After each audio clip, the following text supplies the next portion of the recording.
पश्चिम केन्द्रीय रेलपथ तरफ एक नियुक्ति विज्ञापन प्रकाश पाई केमती करेंगे आवेदन। हेलो फ्रेंड्स, मु प्रभास ओडिशा यूट्यूब चैनल को आपन स्वागत।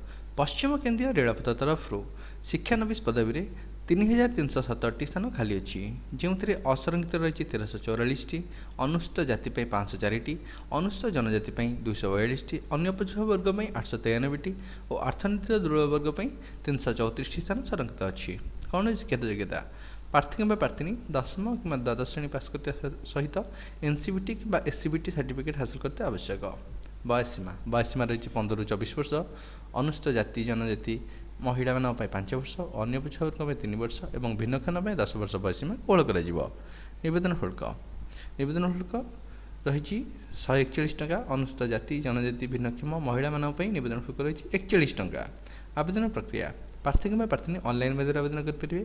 ऑनलाइन आवेदन कर शेष तारीख हो 4 सेप्टेम्बर 2024। डिस्क्रिप्शन में लिंक देचु, से लिंक पर क्लिक कर विज्ञापन संपूर्ण तथ्य आप पाइबे। वीडियो देखने धन्यवाद। एमती नुआ नुआ नियुक्ति भित्तिक वीडियो देखने आम चैनल को सब्सक्राइब करूँ, पाखर बेल आइकन प्रेस करूँ, जहाँद्वारा आम latest video updates notification Piper. धन्यवाद।